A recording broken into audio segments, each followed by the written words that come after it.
Well, moving on now, Justin Trudeau has won a second term as Canada's Prime Minister after the country's federal election. But his narrow victory means he will lead a minority government that will be forced to depend on other parties to govern. 4 years after a sweeping victory in 2015, Mr. Trudeau struggled to inspire voters.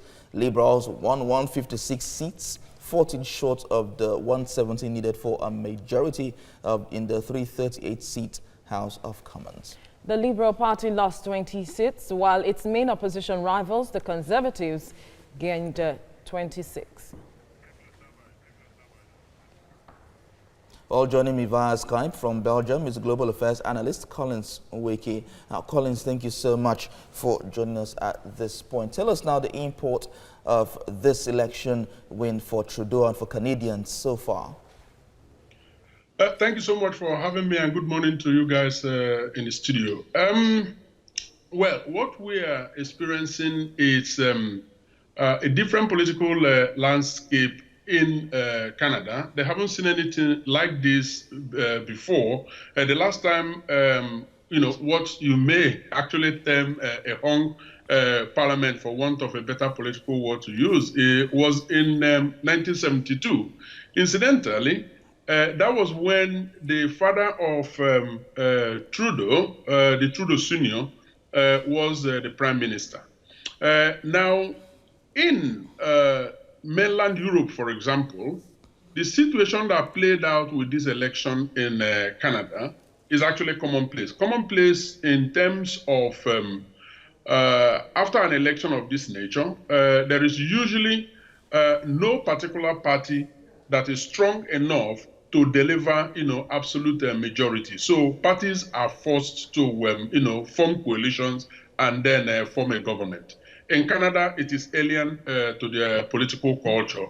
Now, what we're going to see is that Trudeau is going to form a minority government, like you rightly captured, but then he would be forced to go into some sort of partnership, not partnership in governance, but partnership in terms of sealing some sort of deals with other smaller parties, so that per item, policy item or legislative item, they reach some understanding. That way they are able to govern. So that is actually what is playing out in Canada at this moment.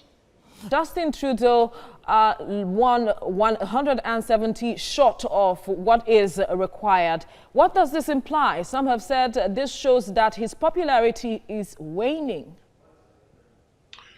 Well, yes, indeed. Justin Trudeau's popularity, of course, compared to the last election in 2015, is waning. And as a matter of fact, I think it's even surprising that he lost just 20 seats. If you consider that he was trailed with all sorts of, scandals.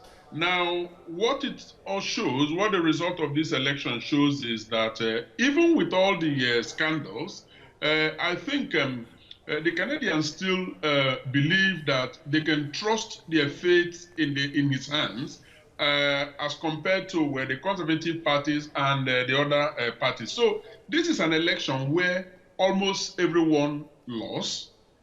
The big winner appears to be the Quebec Bloc, which is, a right-wing political party. So the progressives in the camp in which Justin Trudeau belongs lost, but not, as much that he wouldn't, be the one to form the government. So yes, he lost, but then, he won one way or the other.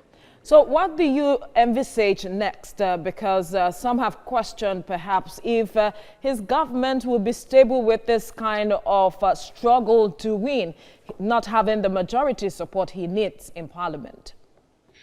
Yes, Justin Trudeau faces a very, very delicate balancing act in terms of getting the figures that he needs, the right numbers, to be able to pass legislations and indeed even survive politically.